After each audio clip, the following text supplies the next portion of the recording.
안녕하세요. 좋은 하루 보내세요. 저희 채널이 마음에 드셨다면 좋아요와 구독 부탁드려요. 여러분의 응원이 힘이 된답니다. 자, 이제 실화를 하나 들려드릴게요. 어머니의 사랑에는 정말 한계가 없는 걸까요?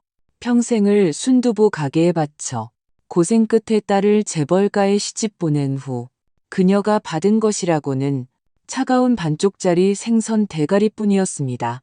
망연자실한 그녀 앞에서 사위는 그저 짓궂은 장난이었다며 웃어 보였습니다. 그녀는 아무 대답도 하지 않았습니다. 그저 묵묵히 자리에서 일어나 단 하나의 결정을 내렸을 뿐입니다. 그 결정은 꿈같던 결혼식을 순식간에 아수라장으로 만들었습니다. 만약 존엄함이 당신에게 남은 마지막 전부라면 당신은 과연 자식의 행복을 걸고 그것을 끝까지 지켜낼 용기가 있으신가요? 제 이름은 박선자, 올해 74살입니다. 그날은 제 외동딸 아름이의 결혼식이었습니다. 장소는 서울 도심의 아주 화려한 호텔이었죠. 천장에 크리스털 샹들리에가 눈이 부실 정도로 빛나고 있었습니다. 저는 아름이가 골라준 짙은 보라색 정장을 입고 사부인이 정해준 자리에 앉아 있었습니다. 허리를 꼿꼿이 세운 채 혹시라도 딸의 얼굴에 먹칠을 할까봐 조심스러웠습니다. 주위는 온통 모르는 사람들 뿐이었습니다. 그들은 값비싼 정장과 드레스를 차려입고 샴페인 잔을 든 채 담소를 나누고 있었습니다. 그들의 웃음소리, 음악소리, 그릇 부딪히는 소리가 뒤섞여 파도처럼 밀려왔고 저는 마치 홀로 무태 앉아있는 이방인이 된 것 같아 숨이 막혔습니다. 저는 고개를 숙인 채 앞에 놓인 따뜻한 차를 홀짝였습니다. 찻잔에 옮기는 그 소란 속에서 제가 붙잡을 수 있는 유일한 현실 감각이었습니다. 결혼식 요리가 하나씩 나왔습니다. 대게, 전복, 신선로. 사회자는 화려한 미사역으로 요리 이름을 외쳤습니다. 저는 그저 묵묵히 바라볼 뿐 젓가락을 거의 대지 않았습니다. 요리들이 너무나 정교하고 아름다워서 저 같은 늙은이에게는 어울리지 않는다고 생각했습니다. 드디어 연회의 메인 요리, 풍요를 상징하는 도미찜이 나올 차례였습니다. 직원들이 커다란 흰 접시를 들고 테이블 사이를 오갔습니다. 테이블마다 작은 감탄사가 터져 나왔습니다. 다른 테이블 접시 위에는 김이 모락모락 나는 온전한 도미 한 마리가 누워 있었습니다. 그 위에는 파릇파릇한 파채와 붉은 고추채가 곱게 올라가 있었죠. 그때 젊은 직원이 우리 테이블로 다가왔습니다. 그는 제 앞에 원형 테이블에 조심스럽게 접시를 내려놓았습니다. 제 시선은 그의 손에서 접시로 옮겨갔습니다. 접시는 희고 깨끗했습니다. 하지만 그 위에는 온전한 생선이 아닌 반쪽짜리 생선 대가리가 놓여 있었습니다. 정확히 반으로 잘린 단면이 그대로 드러난 채 접시 한가운데에 덩그러니 놓여 있었죠. 생선의 눈은 희미하게 흐려진 채 천장의 샹들리에를 멍하니 바라보고 있었습니다. 파채도 고추채도 피어오르는 김도 없었습니다. 오직 차갑게 식은 간장 소스만이 접시 바닥에 그림자처럼 번져 있었습니다. 순간 시간이 멈춘 것 같았습니다.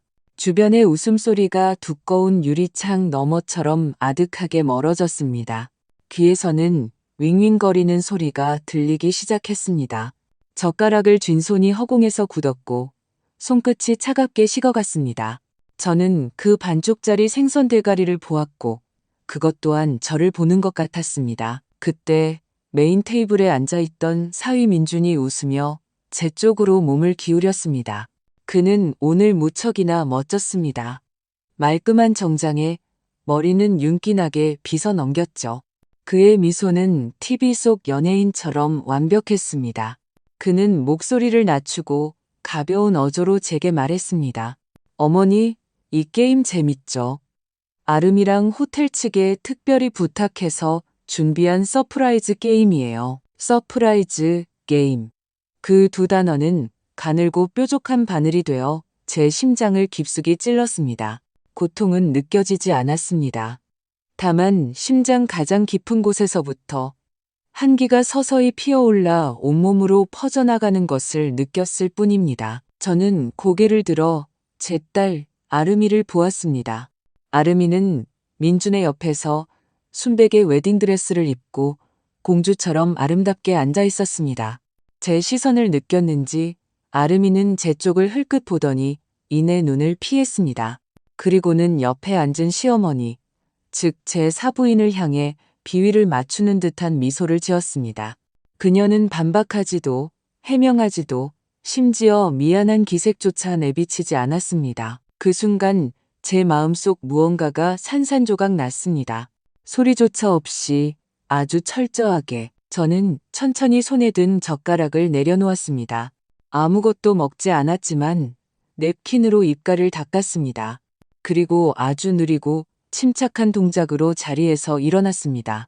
의자 옆에 두었던 낡은 가죽 가방과 오랫동안 준비해 온 통장과 도장이 든 봉투를 집어들었습니다. 그것은 제 전 재산이자 아름이의 신혼집 계약금으로 주려던 돈이었습니다. 저는 몸을 돌려 한 걸음 한 걸음 연회장 문을 향해 걸어갔습니다. 아무도 저를 주목하지 않았습니다. 화려한 옷을 입은 하객들은 여전히 술잔을 기울이고 있었고 제 사부인은 친구들에게 아름이의 커다란 다이아 반지를 자랑하느라 여념이 없었습니다. 제 딸은 더없이 행복한 미소를 짓고 있었죠.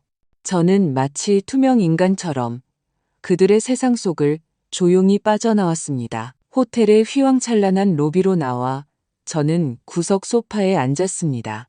가방에서 낡은 폴더폰을 꺼냈습니다. 글씨가 아주 컸죠. 돋보기를 쓰고 떨리는 손가락으로 외우고 있던 은행 고객센터 번호를 눌렀습니다. 전화가 연결되었습니다. 네, 고객님, 무엇을 도와드릴까요? 저는 상담원의 말을 끊었습니다. 제 목소리는 저 자신도 낯설게 느껴질 만큼 아무런 감정 없이 평온했습니다. 네, 예약 이체를 취소하려고 합니다. 네, 고객님, 신분증 번호를 말씀해 주시겠습니까? 저는 주민등록번호를 말했습니다. 네, 박선자 고객님. 내일 오전 9시에 이체 예정인 금액 말씀이시죠? 금액이, 네, 제가 말했습니다. 금액은 2억 원입니다. 취소해 주세요. 전화기 너머에서 몇 초간 침묵이 흘렀습니다. 고객님, 금액이 큰데 정말 취소하시겠습니까? 네, 확실합니다. 제 목소리는 작았지만 단호했습니다. 지금 바로 취소해 주세요. 전화를 끊고 얼마 지나지 않아 휴대폰이 짧게 울렸습니다. 문자 메시지가 도착했습니다. 고객님의 예약 이체가 정상적으로 취소되었습니다. 저는 그 문자를 잠시 바라보다가 천천히 삭제했습니다. 창밖으로 보이는 서울의 야경은 아름다웠습니다. 30분 후 제 딸과 사위가 하객들을 배웅하다 제가 없어진 것을 알게 되었을 때, 2억 원이 든 봉투가 사라진 것을 알게 되었을 때, 부동산 중개인에게서 전화가 걸려왔을 때, 이 완벽했던 결혼식은 비로소 진짜 클라이맥스를 맞이하게 될 것입니다. 그리고 저는 그저 일찍 자리를 뜬 관객일 뿐이었죠. 저는 호텔을 나와 택시를 타지 않았습니다. 너무 비쌌으니까요. 평생의 습관은 고치기 어려웠습니다. 길 건너 버스 정류장으로 걸어가 종로로 가는 마지막 버스에 올라탔습니다. 텅 빈 버스 안. 저는 창가 자리에 앉아 제 인생 전부가 담긴 낡은 가죽 가방을 품에 꼭 껴안았습니다. 버스는 덜컹거리며 달렸고 창밖에 네온 사인이 스쳐 지나갔습니다. 그 불빛들은 제 눈앞에서 주마등처럼 스쳐가며 제 기억을 아주 먼 과거로 이끌었습니다. 40여 년 전 아름이 아빠는 산업재해로 세상을 떠났습니다. 그때 아름이는 겨우 5살이었죠. 배운 것 없는 여자 혼자 할 수 있는 일은 많지 않았습니다. 저는 조개사 근처에서 중고 손수레를 끌고 다니며 순두부를 팔았습니다. 남편이 남긴 그 나무 손수레는 아주 무거웠습니다. 매일 새벽동이 트기도 전에 일어나 콩을 갈고 양념장을 만들고 육수를 끓였습니다. 그리고 온 힘을 다해 그 무거운 손수레를 좁은 골목 밖으로 밀고 나갔습니다. 손수레 바퀴가 낡은 아스팔트 위를 구르며 내는 삐걱거리는 소리는 거의 40년 동안 저와 함께 했습니다. 여름에는 끓어오르는 열기의 땀이 마를 날이 없었고, 겨울에는 칼바람에 뺨이 얼얼해서 순수레 옆에 작은 연탄 화로를 피워야 했습니다.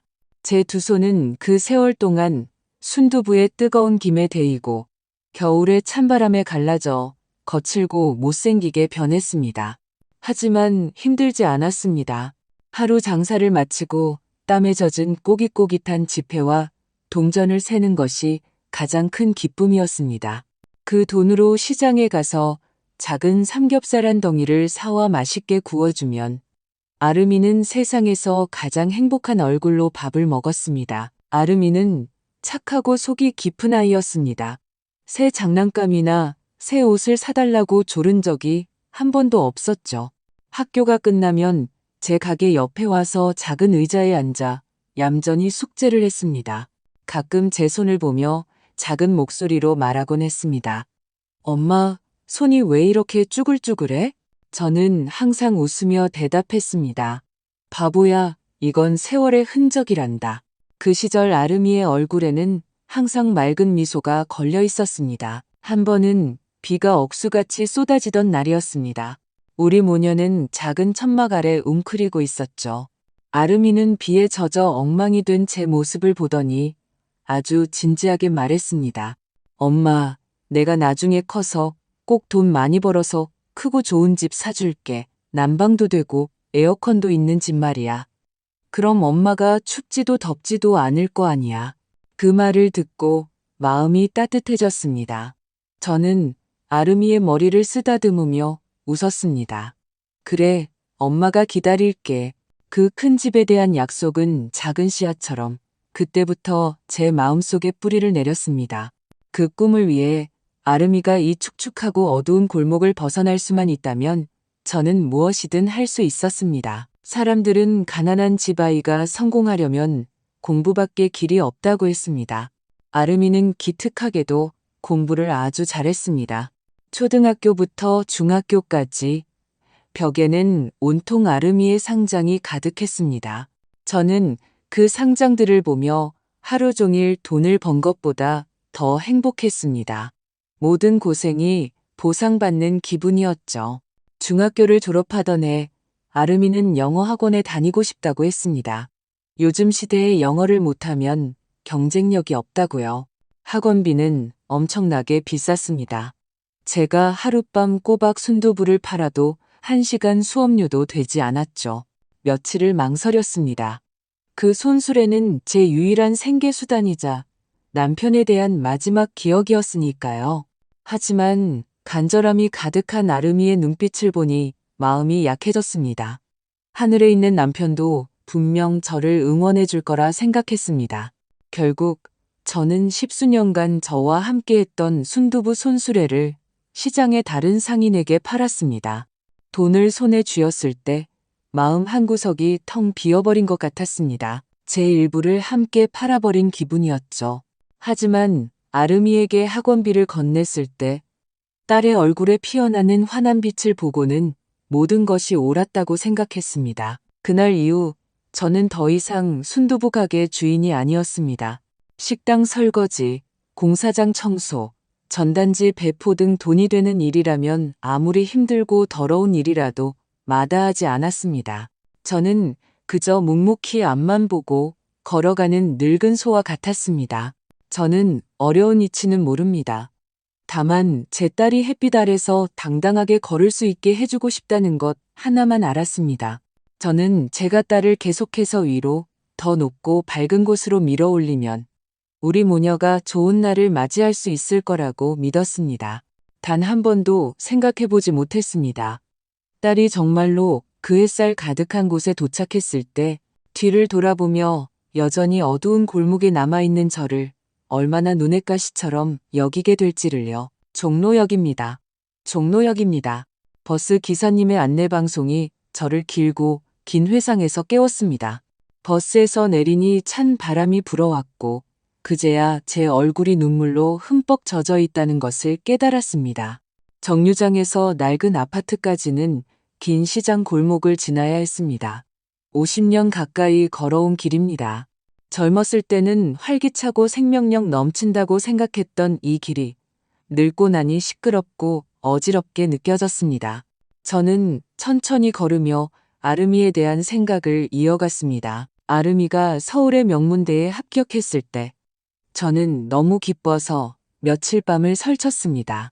제 딸이 드디어 이 작은 닭장에서 벗어나 봉황이 될 거라고 믿었습니다. 대학에 간 딸은 시야가 넓어지면서 사람도 변했습니다. 처음에는 전화가 줄었습니다. 예전에는 매일 전화해서 학교 소식을 전해주었는데 이틀에 한 번, 일주일에 한 번으로 바뀌었죠. 항상 동아리 활동이다, 과제다, 바쁘다고 했습니다. 저는 딸에게 자신의 인생이 생긴 것이니 좋은 일이라고 스스로를 위로했습니다. 졸업 후 아름이는 외국계 회사에 취직했습니다. 멋진 정장을 입고 하이힐을 신은 모습은 제가 알던 딸이 아닌 것 같았습니다. 집에 오는 횟수는 더욱 줄었고 올 때마다 잠시 머물다 가기 바빴습니다. 딸은 거실 소파에 앉아 미간을 찌푸린 채 낡은 벽지와 달아빠진 가구들을 바라보곤 했습니다. 한 번은 참지 못하고 말했습니다. 엄마, 우리 집 인테리어 다시 해야 하지 않을까? 너무 낡았잖아. 그 말에 속이 상했지만 저는 웃으며 말했습니다. 낡아야 정이 가는 법이지. 딸은 더 이상 아무 말도 하지 않았지만 그 경멸 어린 눈빛을 저는 읽을 수 있었습니다. 그때부터 우리 사이에는 보이지 않는 유리벽이 생긴 것 같았습니다. 서로를 볼 수는 있었지만 우리의 말은 더 이상 서로의 마음에 닿지 않았습니다. 딸은 제가 알아들을 수 없는 이야기들을 하기 시작했습니다.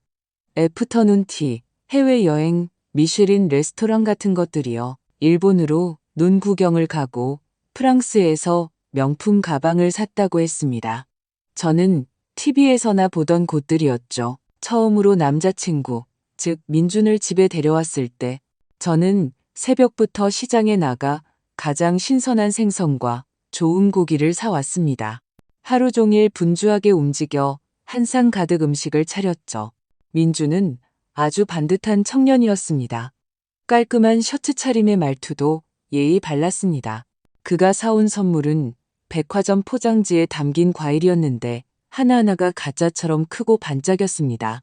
그날 식사는 무척이나 불편했습니다. 민주는 계속해서 제 음식이 맛있다고 칭찬했지만 그것이 그저 예의상의 말이라는 것을 느낄 수 있었습니다. 그의 눈빛은 우리 집 가구를 보던 아름이의 눈빛과 똑같았습니다. 예의 바르지만 거리감이 느껴지는 약간의 동정심이 섞인 그런 눈빛이었습니다. 후에 아름이는 저를 민준의 가족 모임에 데려갔습니다. 아주 고급스러운 한정식 집이었는데 수저에도 은장식이 되어 있었죠. 사부인은 처음부터 끝까지 저를 뜯어보는 듯한 눈으로 훑어보았습니다. 그녀는 제게 집안이 무얼 하냐고 물었고 저는 작은 목소리로 예전에 순두부 장사를 했다고 대답했습니다. 저는 그녀의 입가에 아주 미세하게 거의 보이지 않을 정도의 경멸이 스쳐 지나가는 것을 보았습니다. 그날 이후 아름이는 한 달 동안 저에게 연락하지 않았습니다. 다시 만났을 때 그녀는 제게 고급스러운 쇼핑백을 건넸습니다. 안에는 실크 스카프가 들어 있었죠. 이탈리아 명품이라며 아주 비싼 것이라고 했습니다.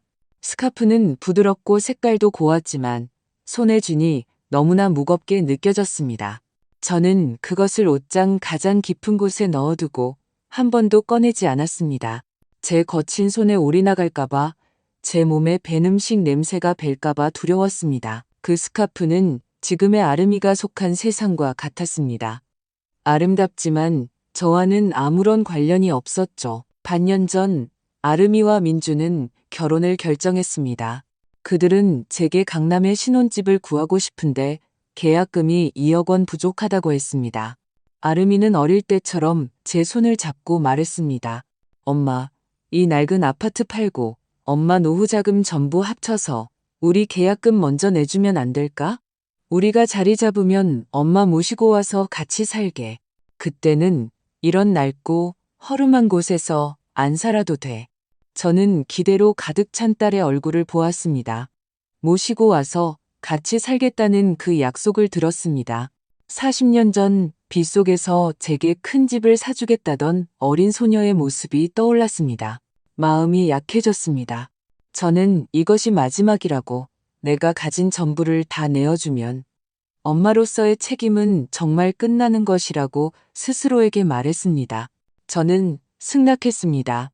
은행에 가서 모든 절차를 마치고 그들의 결혼식 다음 날로 예약 이체를 설정했습니다. 저는 제가 내어주는 것이 제 남은 인생의 의지처이자 마지막 가치라고 생각했습니다. 단 한 번도 생각해 보지 못했습니다.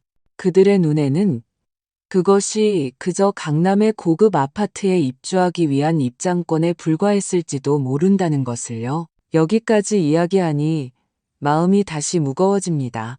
제 이야기를 듣고 계신 여러분, 혹시 여러분도 이런 기분을 느껴본 적이 있으신가요? 마치 자식이 정성껏 쌓아 올린 세상에서 버려진 것 같은 기분이요. 만약 그런 경험이 있으시다면 아래 댓글로 당신의 이야기를 공유해 주세요. 이 길 위에서 저 혼자가 아니라는 것을 알게 해주세요. 저는 지친 몸을 이끌고 엘리베이터도 없는 낡은 아파트 계단을 올랐습니다. 한 계단 한 계단이 제 마음의 무게처럼 무겁게 느껴졌습니다. 집에 돌아와 불도 켜지 않은 채 어둠 속에서 거실의 딱딱한 나무 소파에 앉았습니다. 결혼식을 준비하던 시간들이 머릿속에서 하나하나 재생되기 시작했습니다. 처음 아름이가 결혼한다는 소식을 들었을 때 저는 진심으로 기뻤습니다. 능력 없는 엄마지만 딸의 결혼식에 작은 힘이라도 보태고 싶었습니다. 청첩장 쓰는 것을 도와줄까 생각했습니다. 젊었을 때 서예를 몇 년 배웠거든요. 이웃들에게 돌릴 옛날식 떡을 준비하는 것도 좋겠다고 생각했습니다. 이런 생각들을 조심스럽게 아름이에게 말했습니다. 아름이는 그저 난처한 듯 웃으며 말했습니다. 엄마, 그런 건 민준이네 집에서 다 알아서 할 거야. 청첩장은 해외 디자이너가 디자인했고 답례품도 프랑스에서 수입한대. 엄마는 신경 쓰지 마. 마음속에 작은 서운함이 번졌지만 이내 생각을 바꿨습니다. 사돈댁이 부유해서 결혼식을 성대하게 치러주는 것은 아름이의 복이지. 나 같은 늙은이가 요즘 젊은이들 유행도 모르면서 끼어들 필요는 없지 하고요. 그렇게 저는 입을 다무는 법을 배웠습니다. 처음으로 양가가 정식으로 만나 혼사를 논하던 날, 우리는 찻집의 별실에 모였습니다. 사부인 최 여사는 화려한 한복을 입고 빛의 귀걸이를 하고 있었는데 무척이나 우아하고 기품 있어 보였습니다. 그녀는 처음부터 끝까지 저를 제대로 쳐다보지도 않았습니다. 그저 아름이와 민준을 향해 거역할 수 없는 어조로 자신의 결정을 통보했습니다. 호텔은 내가 예약해뒀다. 시내에서 가장 좋은 곳으로. 우리 쪽 하객은 대략 30테이블 정도 될 것 같은데 사부인 쪽 하객은 몇 분이나 되시죠? 내가 한꺼번에 처리하게. 저는 잠시 머뭇거리다 작은 목소리로 대답했습니다. 저는 친척이 별로 없어서요. 이웃 몇 분 정도인데 한 테이블 채우기도 어려울 거예요. 최 여사는 그 말을 듣고 가볍게 눈썹을 치켜떴습니다. 아, 그래요? 그럼 차라리 잘 됐네요. 번거롭지 않고. 제가 알아서 자리 하나 마련해 드릴게요. 그녀는 한 테이블이 아닌 자리 하나라고 말했습니다. 저는 그 의미를 알아들었습니다. 얼굴이 화끈거리는 것을 느꼈습니다. 제 옆에 앉아있던 아름이가 제 팔꿈치를 가볍게 건드리며 더 이상 말하지 말라는 신호를 보냈습니다. 저는 그렇게 구계자처럼 제 딸의 결혼식에 대한 논의를 듣고만 있었습니다. 웨딩드레스 스타일부터 연애 음식, 그리고 유명 작가가 촬영할 웨딩 사진까지 모든 것이 제게는 너무나 비싸고 낯설었습니다. 제가 할 수 있는 것은 고개를 끄덕이고 미소 짓는 것뿐이었습니다. 집에 돌아와 저는 자물쇠로 잠가둔 낡은 나무 상자를 열었습니다. 상자 밑바닥에서 붉은 천에 쌓인 작은 상자를 꺼냈습니다. 그 안에는 제 어머니께서 물려주시고 제가 아름이에게 물려주려던 금팔찌가 들어있었습니다. 디자인은 낡았지만 순금이라 묵직했습니다. 그것은 저희 집안이 해줄 수 있는 가장 귀한 축복이었습니다. 다음에 아름이를 만났을 때 저는 그 작은 상자를 건넸습니다. 아름이는 상자를 열어보고는 복잡한 표정을 지었습니다. 엄마, 고마워. 그런데 이 디자인은 내가 고른 웨딩드레스랑은 좀 안 어울리는 것 같아. 그리고 요즘 누가 이렇게 전통적인 걸 해? 제 손이 순간 굳어버렸습니다. 아름이는 자기가 실언했다는 것을 깨달았는지 황급히 덧붙였습니다. 내 말은 이게 너무 귀중해서 내가 잘 보관해둘게. 내가 잘 보관할게. 그녀는 말을 마치고 상자를 닫아 자신의 명품 가방에 쑤셔 넣었습니다. 그날 이후 저는 그 붉은 천주머니를 다시는 보지 못했습니다. 저는 괜찮다고, 젊은이들은 생각이 다른 법이라고 스스로를 위로했습니다. 딸 마음속에 나라는 엄마만 있으면 되지, 형식적인 게 뭐가 중요하겠어. 저는 모든 서러움을 속으로 삼켰습니다. 매일 마음속으로 되뇌었습니다. 아름이만 행복하다면 나는 어떻게 되든 상관없어. 결혼식 전날 밤, 저는 낯선 번호로 온 전화를 받았습니다. 호텔의 웨딩 플래너라고 자신을 소개한 젊은 여자는 내일 좌석 배치를 확인하고 싶다고 했습니다. 그녀의 목소리는 아주 상냥했습니다. 박선자 여사님, 안녕하세요. 내일 여사님 좌석은 연회장 바깥쪽 C구역 27번 테이블로 확인되셨습니다. 이 자리는 비교적 독립적이고 조용한 곳이랍니다. 저는 심장이 덜컥 내려앉는 것을 느꼈습니다. 아름이가 메인 연회장에는 최대 20개의 테이블만 들어간다고 했던 기억이 났기 때문입니다. 저는 참지 못하고 물었습니다. 저기요, C구역이 메인 홀 안쪽인가요? 바깥쪽인가요? 전화기 너머에서 약 2초간 침묵이 흘렀습니다. 그리고 그녀는 더욱 조심스러운 어조로 말했습니다. 메인 홀 바깥쪽 복도에 위치해 있습니다. 하지만 전망은 정말 좋아요. 정말로요. 전화를 끊고 제 마음은 끝없이 가라앉았습니다. 저는 포기하지 않고 아름이에게 전화를 걸었습니다. 신호가 한참 울린 뒤에야 전화가 연결되었습니다. 아름이의 목소리는 매우 짜증 섞여 있었습니다. 엄마, 무슨 일이야? 나 지금 바빠. 저는 작은 목소리로 물었습니다. 아름아, 엄마 내일 자리가. 그녀는 즉시 제 말을 끊었습니다. 아, 엄마, 그냥 오시기만 하면 되지. 자리는 내가 다 알아서 해놨으니까 걱정하지 마. 됐어. 나 드레스 입어봐야 하니까 이만 끊을게. 뚝소리와 함께 전화가 끊겼습니다. 저는 수화기를 든 채 거실에 한참을 서 있었습니다. 창밖은 이미 캄캄해졌고 불 꺼진 집안은 창밖보다 더 어두웠습니다. 그때까지만 해도 저는 제가 너무 예민하게 생각하는 걸지도 모른다고, 아름이가 그저 너무 바쁜 거라고, 정말로 저를 위해 전망 좋은 서프라이즈를 준비했을지도 모른다고 생각했습니다. 집에 돌아온 후 저는 계속 거실의 어둠 속에 앉아 있었습니다. 불도 켜지 않고 낡은 텔레비전도 켜지 않았습니다.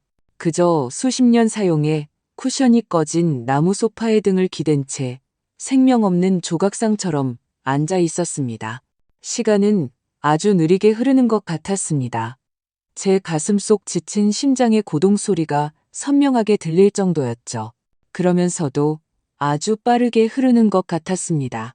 몇 시간 전 제가 그 번듯한 보라색 정장을 입고 설레는 마음으로 딸의 결혼식에 갔었다는 사실조차 거의 잊어버릴 정도였으니까요. 벽에 걸린 낡은 괴종시계는 남편이 남긴 유품입니다.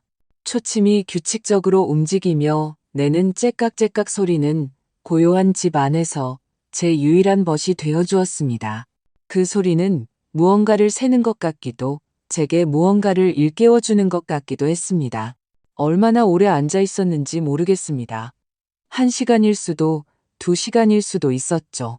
다리가 저려왔지만 움직이고 싶지 않았습니다. 그때 그 정적을 깨고 탁자 위 휴대폰이 날카롭게 울리기 시작했습니다. 제가 귀가 어두워 못 들을까봐 아름이를 위해 특별히 가장 크고 고전적인 벨소리로 설정해 둔 것이었습니다. 하지만 끝없는 침묵 속에서 그 벨소리는 너무나도 섬뜩하게 들렸습니다. 저는 움직이지 않았습니다. 그저 어둠 속에서 놀란 반딧불처럼 반짝이는 휴대폰 화면을 바라볼 뿐이었습니다. 벨소리는 지칠 줄 모르고 울리다 멈췄습니다. 이제 조용해지겠구나 생각했지만 1분도 채 되지 않아 다시 고집스럽게 울리기 시작했습니다. 이번에는 저는 천천히 손을 뻗어 휴대폰을 들었습니다. 차가운 기계의 감촉이 제 따뜻한 손바닥에 닿았습니다. 화면에는 낯선 번호가 떠 있었습니다. 잠시 망설이다가 초록색 통화 버튼을 눌렀습니다. 전화기 너머에서는 즉시 한 젊은 남자의 다급한 목소리가 들려왔습니다. 배경에서는 연회장의 음악과 사람들의 목소리가 뒤섞여 시끄럽게 들렸습니다. 여보세요? 여보세요? 박선자 여사님 맞으신가요? 저 호텔 웨딩 플래너 김 실장입니다. 여사님 지금 어디 계세요?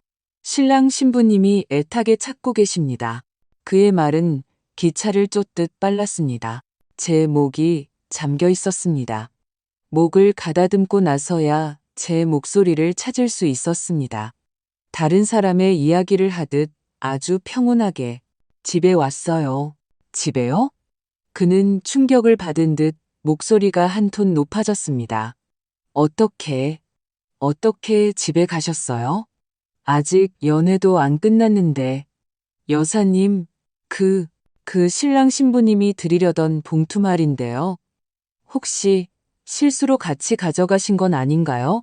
그는 실수라는 단어를 써가며 조심스럽게 말했습니다. 저는 연회장 입구에서 안절부절 못하며 땀을 뻘뻘 흘리고 있을 그의 모습을 상상할 수 있었습니다. 그건 그들이 나에게 주려던 게 아니에요. 제가 정정했습니다. 원래 내 것이었어요. 내 것을 내가 가져가는데 뭐가 잘못됐나요?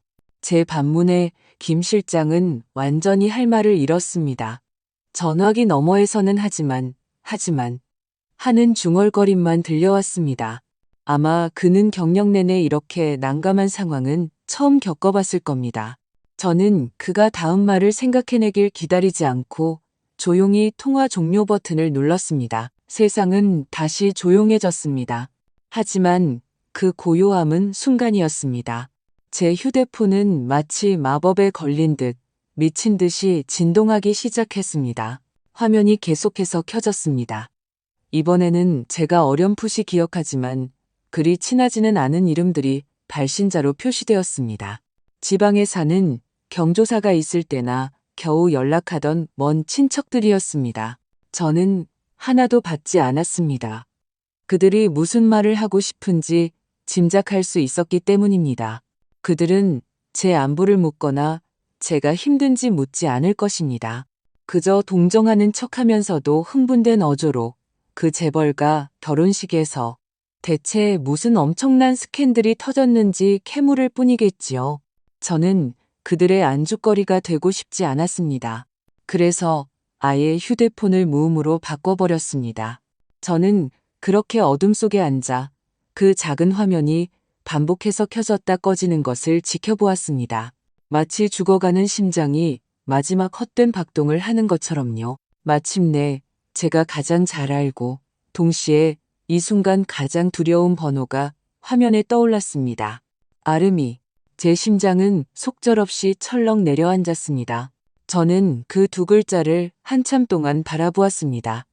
제 손가락은 허공에서 천근만근처럼 무거웠습니다. 결국 저는 운명처럼 그 초록색 통화 버튼을 밀었습니다. 전화가 연결되자마자 아름이의 울음 섞인 비명이 수화기에서 터져 나왔습니다. 그것은 날카로운 송곳처럼 제 고막을 꿰뚫을 듯했습니다. 엄마, 도대체 뭐 하는 거야? 어디 갔었어? 저는 무의식적으로 휴대폰을 귀에서 조금 멀리 떨어뜨렸습니다. 그 목소리에는 단 한 톨의 걱정도 없었습니다. 오직 넘칠 듯한 분노와 질책만이 가득했습니다. 집에 있어. 저는 여전히 냉담할 정도로 평온한 목소리로 대답했습니다. 어떻게 그냥 가버릴 수가 있어. 엄마 때문에 내가 얼마나 창피했는지 알아? 지금 모든 사람들이 나만 쳐다보고 있어. 민준 씨 부모님, 그 집안 친척들, 친구들 전부 다 나보고 앞으로 어떻게 살라고. 그녀의 목소리는 완전히 히스테릭했습니다. 저는 아무 말도 하지 않았습니다. 그저 저와는 상관없는 녹음 파일을 듣는 것처럼 조용히 듣고만 있었습니다. 그리고 그 돈 봉투. 왜 그걸 가져갔어? 그 돈이 얼마나 중요한지 몰라? 내일 당장 아파트 계약금 치러야 한단 말이야. 일부러 나 결혼 못하게 망치려고 작정한 거야? 내가 시댁 식구들한테 무시당하는 꼴을 보고 싶은 거냐고. 저는 쉴 새 없이 쏟아지는 그녀의 질문들을 들었습니다. 한마디 한마디가 칼날 같았지만 이상하게도 정말 아프지 않았습니다. 아마도 제 마음은 그 반쪽짜리 생선 대가리를 보았을 때, 사위가 그것을 게임이라고 말했을 때 이미 죽어버렸기 때문이겠지요. 완전히 죽어버린 마음은 더 이상 고통을 느끼지 못하는 법입니다. 저는 깊은 숨을 들이마셨습니다. 이 방 안의 어둠을 전부 빨아들이려는 듯이요. 아르마. 제 목소리는 저 자신에게도 낯설게 들렸습니다. 아주 냉정하고 아득하게. 그 반쪽짜리 생선 대가리도 아주 중요했단다. 전화기 너머에 날카로운 울음소리가 뚝 그쳤습니다. 아르미는 제가 이 이야기를 꺼낼 줄은 전혀 예상하지 못한 듯 했습니다. 그 짧은 침묵 덕분에 제 귀는 겨우 숨을 쉴 수 있었습니다. 저는 이미 써둔 대본을 읊는 것처럼 아무런 감정의 기복 없이 말을 이었습니다. 너에게는 2억 원이 중요하고 내 결혼식이 중요하고 시댁의 체면이 중요하겠지. 하지만 아르마, 저는 잠시 말을 멈추고 한 글자 한 글자 또렷하게 말했습니다. 나에게는 이 엄마의 존엄함도 마찬가지로 중요하단다. 제가 말을 마치자 전화기 너머에서 아르미가 숨을 들이켜는 소리가 들렸습니다. 그 소리 뒤에는 이전보다 훨씬 더 날카롭고 통제불능의 울음소리가 이어졌습니다. 존엄? 무슨 존엄? 그건 그냥 게임이었어. 짓궂은 장난이었다고. 민준 씨가 다 설명했단 말이야. 엄마는 그깟 웃기지도 않고 쓸데없는 존엄 때문에 내 평생의 행복을 망치려는 거야?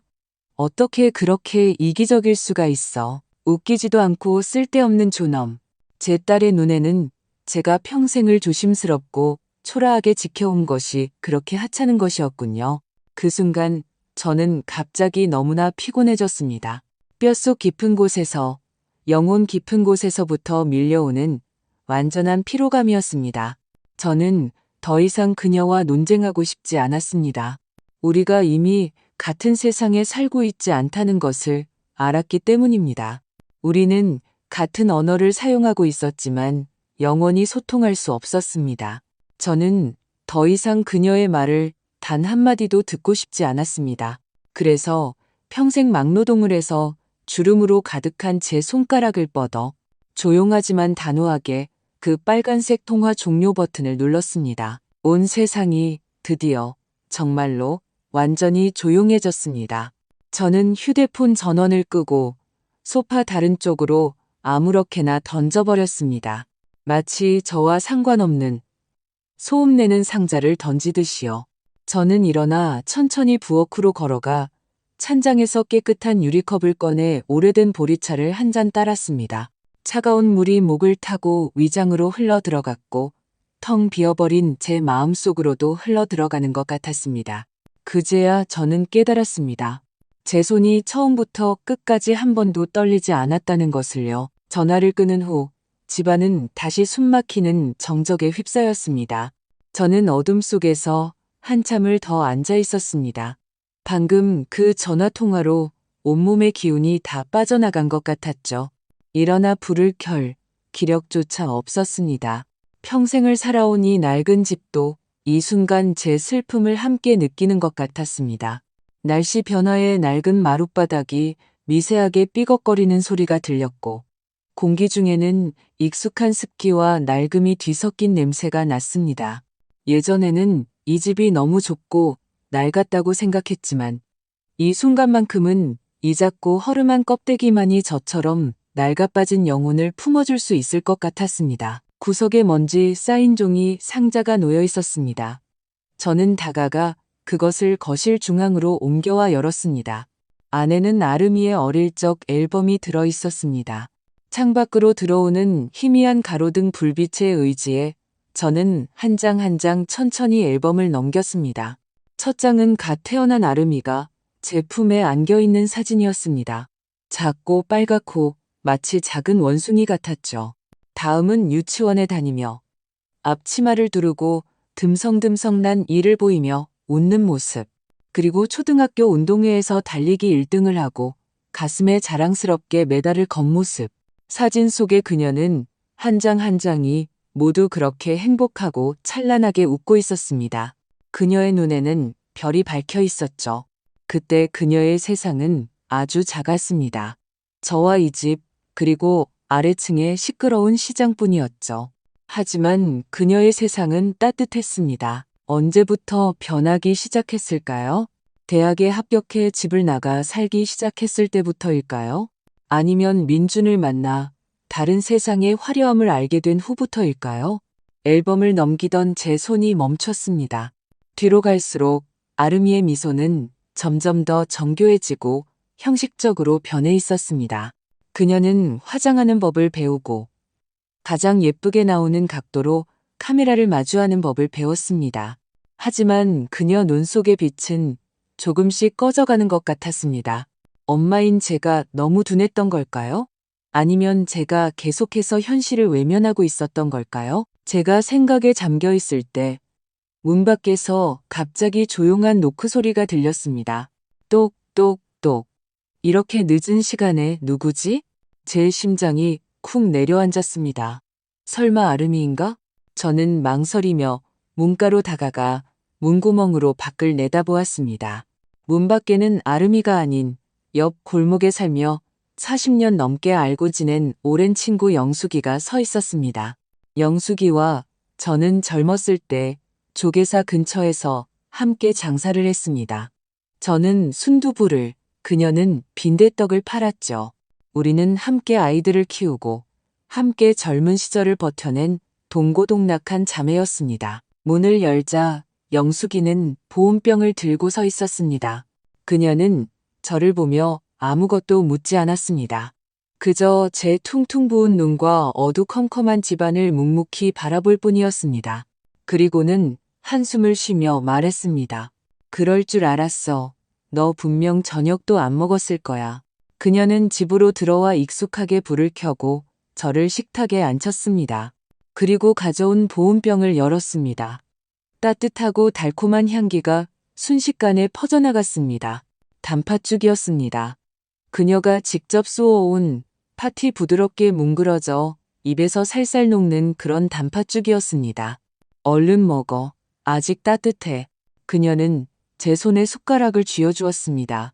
저는 고개를 숙여 한 숟가락 떠먹었습니다.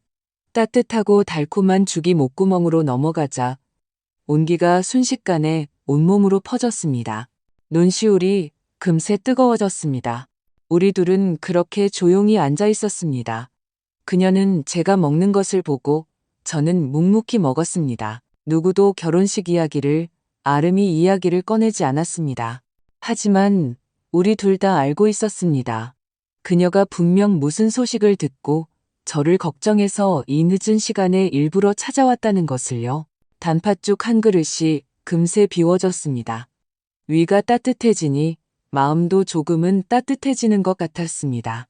영숙이는 제 손에서 빈 그릇을 받아들고 부엌으로 가 설거지를 해주었습니다. 그리고 다시 나와 과일 바구니에서 사과 하나를 꺼내 작은 칼로 조용히 껍질을 깎기 시작했습니다. 길게 이어진 사과 껍질은 끊어지지 않았습니다. 그녀는 껍질을 깎은 사과를 작게 잘라 접시에 담아 제 앞으로 밀어주었습니다. 선자야. 그녀가 마침내 입을 열었습니다. 아주 부드럽고 작은 목소리로. 응, 제가 대답했습니다. 너 평생 너무 고생만 하고 살았어. 그 말을 듣는 순간 눈물이 더 이상 참지 못하고 뚝뚝 떨어져 내렸습니다.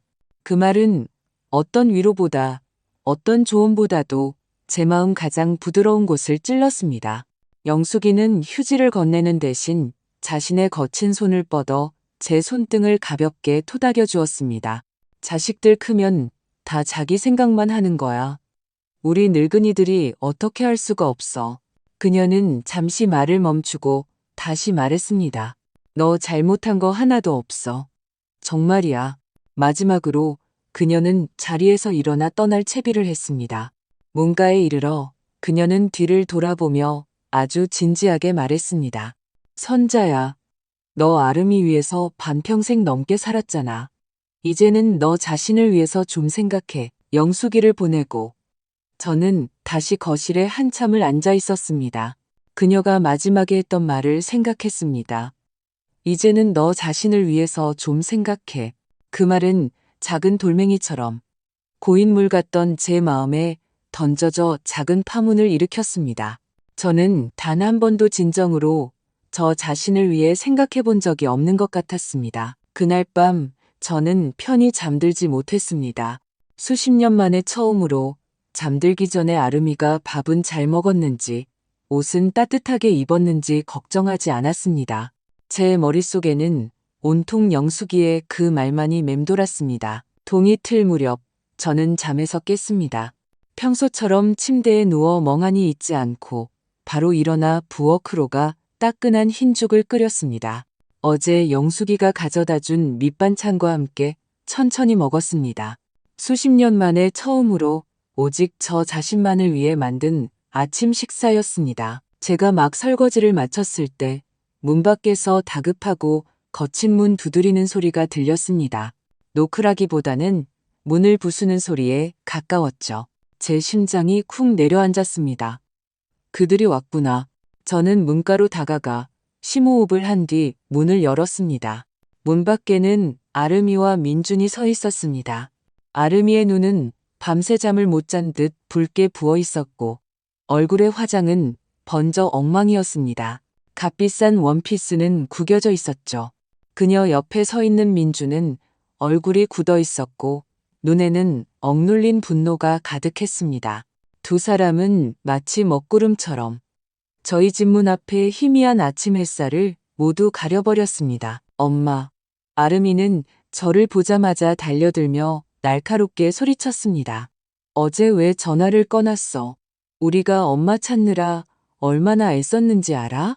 저는 대답하지 않고 묵묵히 몸을 비켜 그들이 들어오게 했습니다. 그리고 문을 닫았습니다. 문 닫히는 소리는 가벼웠지만 마치 경계선처럼 들렸습니다. 어머님, 민준이 입을 열었습니다. 그는 애써 평온한 목소리를 유지하려 했지만 꽉 쥔 주먹이 그의 감정을 드러내고 있었습니다. 저희 사이에 오해가 좀 있었던 것 같습니다. 어제 결혼식일은 저희가 생각이 짧았습니다. 저와 아름이가 먼저 사과드리겠습니다. 그는 말하며 허리를 살짝 굽혔습니다. 하지만 그것은 사과가 아니었습니다. 목적을 달성하기 위해 어쩔 수 없이 취하는 자세였을 뿐이죠. 하지만 그는 이내 말을 바꿨습니다. 지금 가장 중요한 건 집 문제를 해결하는 겁니다. 방금 부동산에서 또 전화가 왔어요. 오늘 정오까지 계약금을 입금하지 않으면 그 집은 다른 사람에게 팔릴 거라고 합니다. 저는 조용히 그를 바라보며 아무 말도 하지 않았습니다.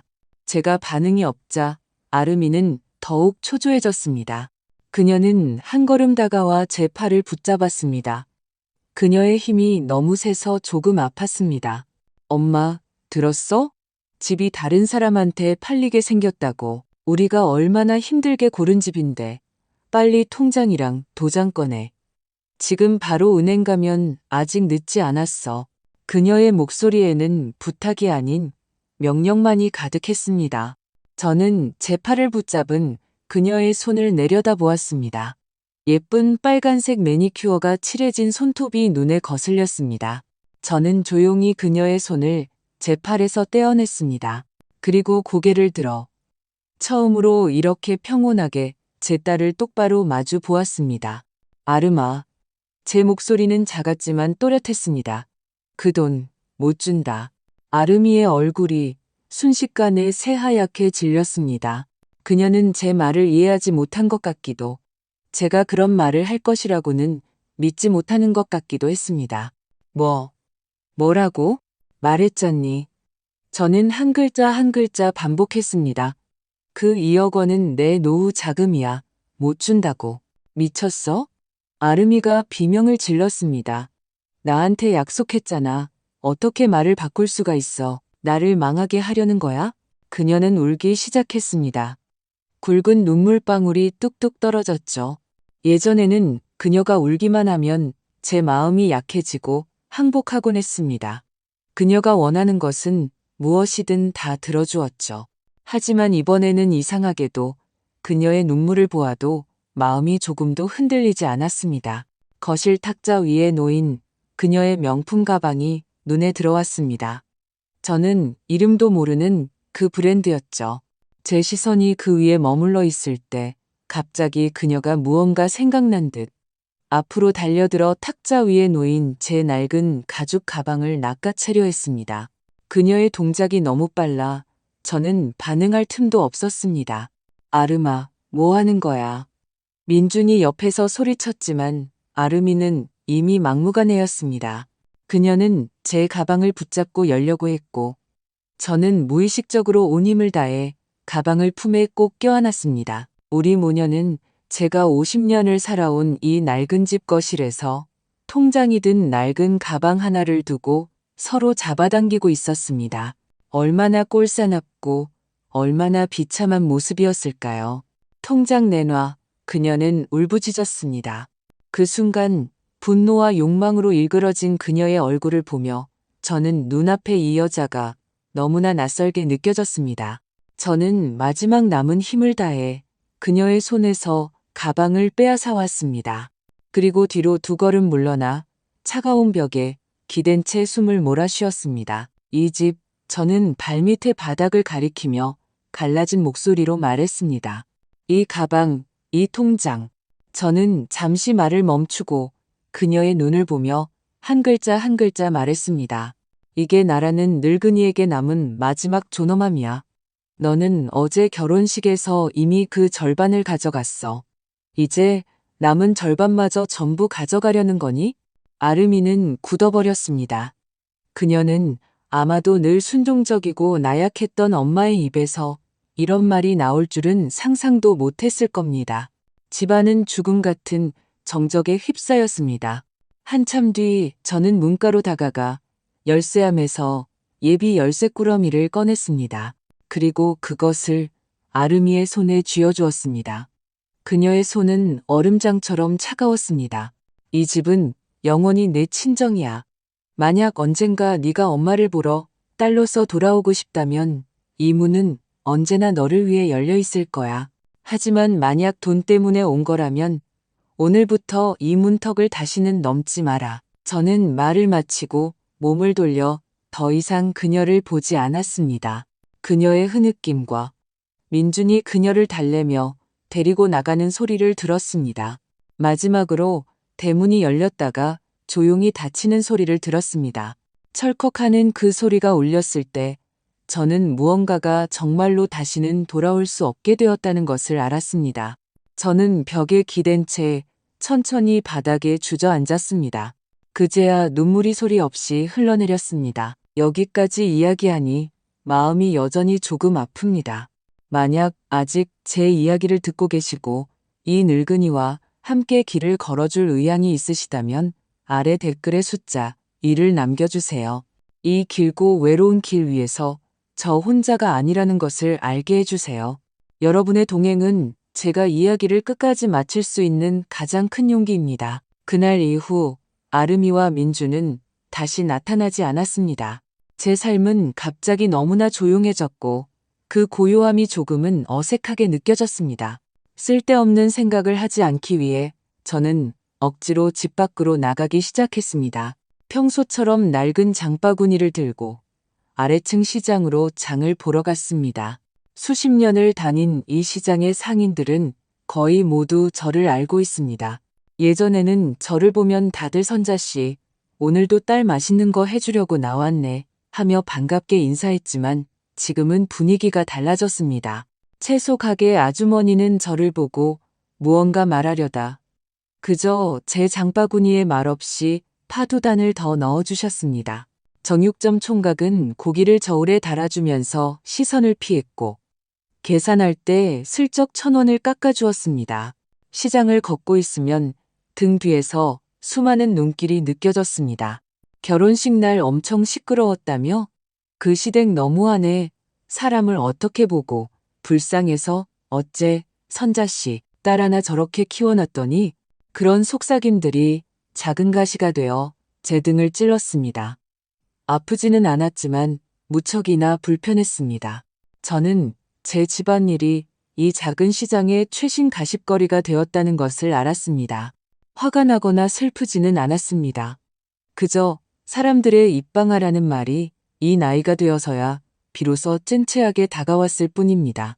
저는 장을 보고 고개를 숙인 채 서둘러 집으로 돌아왔습니다.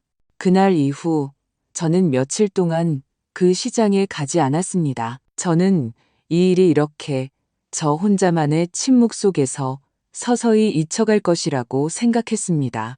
일주일 후 어느 오후가 되기 전까지는요. 그날 저는 거실에서 텔레비전을 보고 있었는데 갑자기 초인종이 울렸습니다. 영숙이가 또 무언가 가져다 주러 온 줄 알고 별 생각 없이 문을 열었습니다. 하지만 문 밖에는 예상치 못한 사람이 서 있었습니다. 민준이었습니다. 그는 혼자였습니다. 번쩍이는 외제차도 몰고 오지 않았고 옷차림도 수수했습니다. 그저 평범한 셔츠와 바지 차림이었죠. 결혼식 날보다 훨씬 초췌해 보였습니다.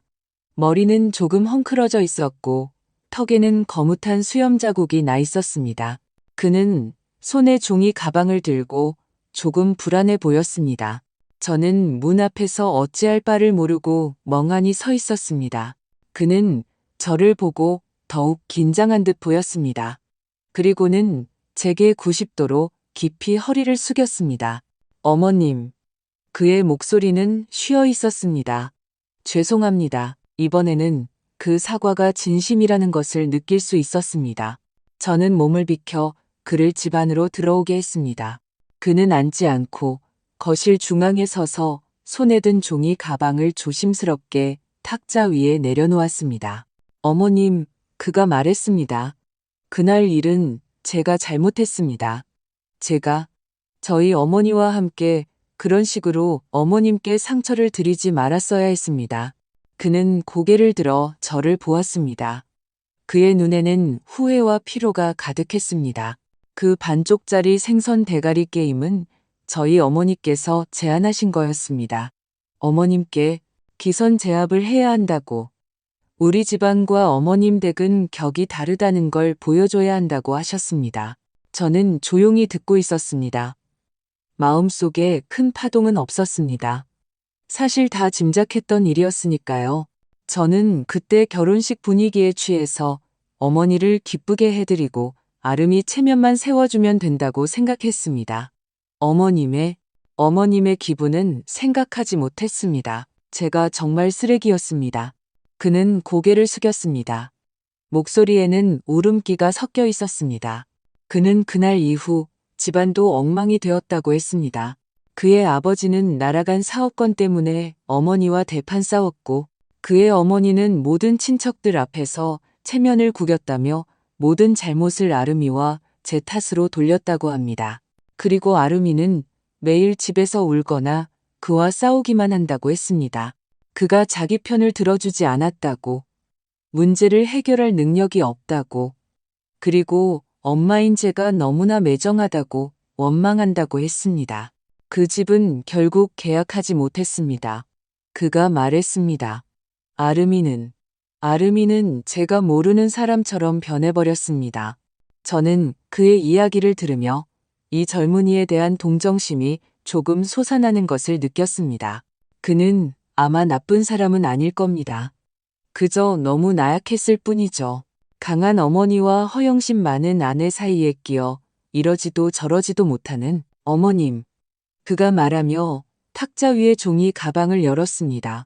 그 안에서 나온 것은 제가 붉은 천에 싸서 주었던 금팔찌가 든 작은 나무 상자였습니다. 이건 아름이 서랍에서 찾았습니다. 이 물건은 원래 주인에게 돌아가야 한다고 생각합니다.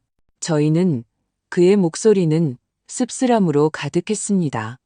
저희는 이걸 가질 자격이 없습니다. 그는 그 작은 나무 상자를 제 앞으로 조용히 밀어주었습니다. 저는 그 익숙한 붉은 천주머니를 보았습니다. 그것은 마치 오랫동안 방황하다 마침내 집으로 돌아온 아이처럼 그곳에 조용히 놓여 있었습니다. 민주는 다시 제게 깊이 허리를 숙였습니다. 어머님, 죄송합니다. 시간 뺏어서요. 그는 말을 마치고 몸을 돌려 묵묵히 떠났습니다. 저는 그를 붙잡지 않았습니다. 그저 탁자 곁으로 다가가 주름 가득한 제 손을 뻗어 그 붉은 천주머니를 가만히 어루만졌습니다. 천의 감촉은 여전히 익숙했습니다. 그 순간 저는 마음속으로 분명히 알았습니다. 저는 잘못하지 않았습니다. 잘못한 것은 처음부터 제가 아니었습니다. 민준이 다녀간 후 또 한참의 시간이 흘렀습니다. 제 삶은 마른 우물처럼 더 이상 아무런 파문도 일지 않았습니다. 날은 하루하루 조용히 지나갔습니다. 저는 서서히 다른 사람에게 향해 있던 관심을 제 자신에게로 돌리는 법을 배우기 시작했습니다. 더 이상 매일 전화를 붙들고 어쩌면 영원히 울리지 않을 벨소리를 기다리지 않았습니다. 베란다에 작은 화분을 몇 개 두고 바질과 고추를 심기 시작했습니다. 작은 씨앗에서 싹이 트고 자라나는 것을 보는 것이 이렇게나 치유가 되는 일인 줄 몰랐습니다. 저 자신을 위해 요리하는 것도 시작했습니다. 예전에 제 부엌 큰 아름이를 위해 존재했습니다. 그녀가 좋아하는 음식만 하고 그녀가 싫어하는 것은 절대 사지 않았죠. 이제 부엌은 저 혼자만의 공간이 되었습니다. 그날 저녁, 저는 갑자기 남편이 생전에 가장 좋아했던 돼지고기 장조림이 먹고 싶어졌습니다. 마트에 가서 살코기와 비계가 적당히 섞인 돼지고기를 한 덩이 사왔습니다. 고기를 깍둑 썰게 하고 설탕으로 캐러멜을 만들어 색을 낸 뒤 간장과 맛술, 팔각, 그리고 튀긴 양파를 넣고 작은 가스레인지 위에서 가장 약한 불로 천천히 졸였습니다. 금세 집 안가득 익숙하고 따뜻한 간장향이 퍼졌습니다. 저는 흰쌀밥 한 그릇을 푸고 청경채를 데쳤습니다. 그렇게 식탁에 혼자 앉아 조용히 저 자신을 위해 만든 저녁을 먹었습니다. 장조림은 부드럽게 익어 입에서 살살 녹았습니다. 아주 향긋했죠. 천천히 밥을 씹으며 마음속에 낯선 감정이 피어나는 것을 느꼈습니다. 아주 평온하고 안정적인 느낌이었습니다. 마치 제가 드디어 조금씩 저 자신을 되찾고 있는 것 같았습니다. 제가 밥을 먹고 있을 때 소파에 던져두었던 휴대폰이 웅하고 진동했습니다. 문자 메시지 알림이었습니다. 저는 숟가락을 놓고 다가가 휴대폰을 집어들었습니다. 화면에는 아름이의 번호가 떠 있었습니다. 제 심장은 무의식적으로 한 박자 건너뛰었습니다. 저는 문자를 열었습니다. 아주 긴 문자였습니다. 엄마, 나야. 민준 씨가 나랑 이혼하재. 자기는 이제 지쳤대. 자기가 결혼한 여자는 자기가 모르는 사람이래. 시어머니는 그날 이후로 나한테 말 한마디 안 해. 나를 벌레 보듯이 쳐다봐. 내 친구라고 했던 애들도 하나둘씩 나를 피하기 시작했어. 나 갑자기 아무것도 없어진 것 같아. 내가 살던 고급 아파트는 월세였고, 내가 타던 차도 그 사람네 집차였고, 내 몸에 걸쳤던 명품들도 다 그 사람이 사준 거였어. 이제 이 모든 게 곧 내 것이 아니게 될 거야. 엄마, 나 며칠 동안 계속 생각했어. 매일 밤 잠을 못 자. 눈을 감으면 그날 엄마가 돌아서던 뒷모습이랑 그 차갑던 반쪽짜리 생선 대가리만 떠올라. 나 도대체 어디서부터 잘못된 걸까? 나는 그냥 예전처럼 가난하게 살기 싫었을 뿐이야. 그냥 다른 사람들이 나를 우러러보게 하고 싶었어. 그냥 사람답게 살고 싶었을 뿐이야. 엄마, 내가 이렇게 생각한 게 그렇게 잘못된 거야? 저는 휴대폰을 든 채 이 문자를 몇 번이고 반복해서 읽었습니다. 모든 글자를 이해할 수 있었지만 합쳐진 문장은 너무나 낯설게 느껴졌습니다. 문자에는 단 한마디의 사과도 없었습니다. 오직 혼란과 원망뿐이었습니다. 그녀는 여전히 자신이 어디서 잘못했는지 묻고 있었고, 여전히 자신이 억울하다고 느끼고 있었습니다. 제 손가락은 화면 위에서 한참을 머물렀습니다. 부엌에서는 장조림 냄새가 여전히 풍겨오고 있었습니다. 그 익숙한 냄새를 맡으며 제 마음은 갑자기 맑아졌습니다. 저는 더 이상 예전처럼 행동할 수 없다는 것을 알았습니다. 더 이상 그녀의 인생에 대해 어떤 책임도 질 수 없다는 것을요. 자신이 어지른 것을 치우는 것은 그녀 스스로 배워야 할 숙제였습니다. 저는 천천히 휴대폰에 한 글자 한 글자 답장을 썼습니다. 제 답장 또한 짧았습니다. 아름아, 좋은 삶을 살고 싶은 건 잘못이 아니야. 네가 잘못한 것은 다른 사람의 마음을 짓밟고서 네가 원하는 삶을 살 수 있다고 생각한 점이다. 네가 어디서 잘못했는지 묻는다면 그 답은 너 자신만이 찾을 수 있어. 엄마는 도와줄 수 없단다. 언젠가 네가 정말로 깨닫게 되는 날이 온다면 그때 집에 오렴. 우리 같이 따뜻한 밥 한 끼 먹자. 저는 전송 버튼을 눌렀습니다. 그리고 휴대폰을 조용히 소파 위에 다시 내려놓았습니다. 저는 식탁으로 돌아가 먹다 남은 장조림 덮밥을 마저 먹었습니다. 맛은 여전히 향긋했습니다. 다만 먹다 보니 왜인지 모르게 눈물이 또 흘러내렸습니다. 이번에는 슬픔 때문도 서러움 때문도 아니었습니다. 그것은 마치 안도의 한숨과 같은 아주 복잡한 감정이었습니다. 저는 제가 40년 넘게 짊어지고 있던 어머니라는 무거운 짐을 드디어 가만히 내려놓은 것 같았습니다. 저는 더 이상 아름이에게서 문자를 받지 못했습니다. 하지만 제 삶은 멈추지 않았습니다. 시간은 그렇게 서두르지도 않고 몇 달이 더 흘렀습니다. 서울의 가을 날씨는 항상 좋습니다. 햇살은 따뜻하고 바람은 시원하고 아주 쾌적하죠. 저는 원래 아름이의 집을 사주려던 돈으로 제 삶을 정돈했습니다. 종로의 낡은 아파트는 팔지 않았습니다. 그곳에는 제 추억이 너무나 많이 담겨 있었으니까요. 그저 새로 도배를 하고 새 가구 몇 개를 들여놓았을 뿐인데 집안이 순식간에 환해졌습니다. 저도 드디어 저 자신을 위해 살기 시작했습니다. 매주 화요일 오전에는 영숙이와 함께 동네 주민센터에 갑니다. 그곳에는 노인들을 위한 서예 교실이 열렸거든요. 붓을 잡아본 지 40년이 넘어서 처음에는 손이 떨려 글씨가 지렁이처럼 비뚤비뚤했습니다. 하지만 선생님은 아주 인내심 있게 말씀해 주셨습니다. 어머님, 괜찮아요. 얼마나 예쁘게 쓰느냐가 중요한 게 아니라 한 획 한 획 자신의 마음에 부끄럽지 않게 쓰는 게 중요합니다. 저는 천천히 썼습니다. 평안, 기쁨, 내려놓음, 먹의 향기는 제 마음도 함께 차분하게 만들어 주었습니다. 매주 목요일 오후. 날씨가 좋으면 저는 혼자 버스를 타고 은행에 갑니다. 더 이상 복잡해 보이는 기계가 두렵지 않습니다. 현금 인출기에서 돈을 뽑는 법도 통장을 정리하는 법도 배웠습니다. 제 이름이 적힌 통장이 기계에서 나올 때마다 마음속에 아주 단단하고 안정적인 느낌이 들었습니다. 저는 이 얇은 책자야말로 제 남은 인생의 진정한 의지처라는 것을 알았습니다. 저녁 무렵에는 근처 공원에 산책을 나갑니다. 석양이 하늘을 부드러운 주황빛으로 물들이는 것을 보고 젊은 부모들이 아이들을 데리고 잔디밭에서 뛰어노는 것을 봅니다. 가끔 아름이의 어린 시절과 아주 닮은 뒷모습을 볼 때도 있습니다. 그러면 저는 멈춰서서 멀리서 바라봅니다. 마음이 여전히 조금 시큰거리지만 그 시큰함은 더 이상 아픔이 아니었습니다. 안개처럼 아주 옅고 옅은 아련함 같은 것이었죠. 저는 더 이상 그녀가 잘 지내는지, 정말로 무언가를 깨달았는지 생각하지 않습니다. 저는 이제야 깨달았습니다. 자식의 인생은 그 자신의 것입니다. 제가 그녀에게 줄 수 있는 것은 생명뿐이었습니다. 저는 그녀의 인생 전체를 함께 걸어갈 수도 그래서도 안 되는 것이었습니다.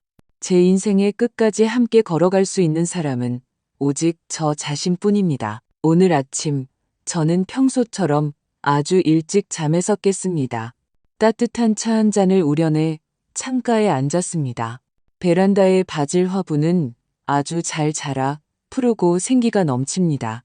아침 햇살이 유리창을 통해 부드럽게 들어와 제 손등을 비췄습니다. 저는 고개를 숙여 거칠고 주름진 제 두 손을 바라보았습니다. 이 손은 콩을 갈고 손수레를 밀고 셀 수 없이 많은 그릇을 닦았습니다. 이 손은 한때 작은 여자아이의 손을 잡고 수많은 봄, 여름, 가을, 겨울을 함께 걸었습니다. 이 손은 또한 절망 속에서 떨며 모든 것을 바꾼 전화 버튼을 눌렀습니다. 이 순간 저는 이 손을 보며 처음으로 자랑스러움을 느꼈습니다. 희생에 대한 자랑스러움이 아니라 이 손의 주인이 드디어 74살이 되어서야 어떻게 자기 자신을 굳게 붙잡는 법을 배웠다는 것에 대한 자랑스러움이었습니다. 저는 찻잔을 들어 가볍게 한 모금 마셨습니다. 차는 따뜻하고 목을 부드럽게 감쌌습니다. 창밖의 하늘은 아주 푸릅니다. 저는 어쩌면 제 인생이 이제 막 시작되고 있는지도 모른다고 생각했습니다. 제 이름은 박선자, 올해 74살입니다. 이 이야기는 끝났습니다. 이야기의 마지막에 저라는 늙은이가 반평생 넘게 겪은 경험을 바탕으로 여전히 자식을 위해 애쓰고 삶을 위해 분투하는 모든 분들께 몇 마디 마음의 말을 전하고 싶습니다. 먼저 세상의 모든 저와 같은 부모님들께 말씀드리고 싶습니다. 자식을 사랑하는 것은 우리의 본능이지만 우리의 사랑이 한계없는 방임이 되어서는 안 됩니다. 우리는 자식을 위해 헌신할 수 있지만 자기 자신을 잃어서는 안 됩니다. 우리의 존엄함은 웃음거리가 아닙니다. 그것은 우리가 자식에게 남겨줄 수 있는 가장 소중한 무형의 유산입니다. 자식에게 감사와 존중을 가르치는 것이 금은보화를 물려주는 것보다 훨씬 더 중요합니다. 부모를 돌아볼 줄 모르는 자식은 아무리 높이 날아오른다 해도 그 날개는 불완전하기 때문입니다. 다음으로 세상의 모든 자녀분들께 조용히 한마디 하고 싶습니다. 자신이 어디서 왔는지 절대 잊지 마세요. 여러분이 오늘 누리는 모든 것은 여러분 자신의 노력으로 얻은 것일지도 모릅니다. 하지만 그 뒤에는 분명 부모님께서 여러분을 위해 깔아주신 첫 번째 벽돌이 있을 것입니다. 그들이 늙고 여러분의 발걸음을 따라오지 못하게 되었을 때 그들을 귀찮아하거나 심지어 버리지 마세요. 진정한 품격은 당신이 얼마나 값비싼 것을 걸치느냐가 아니라 당신이 뒤돌아보았을 때 당신의 부모님께서 당신으로 인해 자랑스러움과 평안함을 느끼실 수 있느냐에 달려 있습니다. 마지막으로 이 현대사회에서 열심히 살아가는 모든 분들께 말씀드리고 싶습니다. 우리는 모두 인정받고 싶어 하지만 종종 방향을 잘못 잡곤 합니다. 외적인 물질, 허울 좋은 체면이 우리의 가치를 정의할 수 있다고 착각하죠. 사실은 그렇지 않습니다. 한 사람의 진정한 가치는 그가 자신보다 약한 사람, 그리고 더 이상 자신에게 이익을 가져다 주지 못하는 사람을 어떻게 대하는지에 나타납니다. 우리가 모든 화려한 포장을 벗겨냈을 때 무엇이 남을까요? 그것이야말로 우리의 진짜 모습입니다. 우리 모두가 맑은 정신으로 선량하게 그리고 존엄하게 살아갈 수 있기를 바랍니다. 박선자 여사님의 이야기는 여기서 마칩니다. 선자 어머님의 마지막 결정에 대해 여러분은 어떻게 생각하시나요? 만약 여러분이 같은 상황에 처했다면 다른 선택을 하셨을까요? 아래 댓글에 여러분의 생각과 감정을 남겨주세요. 여러분의 모든 댓글을 제가 한 글자 한 글자 소중하게 읽겠습니다. 만약 이 이야기가 여러분 마음속 어딘가를 건드렸거나 작은 공감을 불러일으켰다면 좋아요를 누르고 이 감동을 함께 나누고 싶은 친구나 가족에게 공유해주세요. 그리고 저희 채널을 꼭 구독해주세요. 그러면 다음에 깊이 있는 인생 이야기도 놓치지 않으실 겁니다. 다음 이야기에서 다시 만나 뵙기를 기대합니다. 여기는 마음을 다스리는 인생 채널입니다. 하나의 이야기로 당신의 세월을 함께하며 마음의 안정과 온유함을 되찾아 드립니다.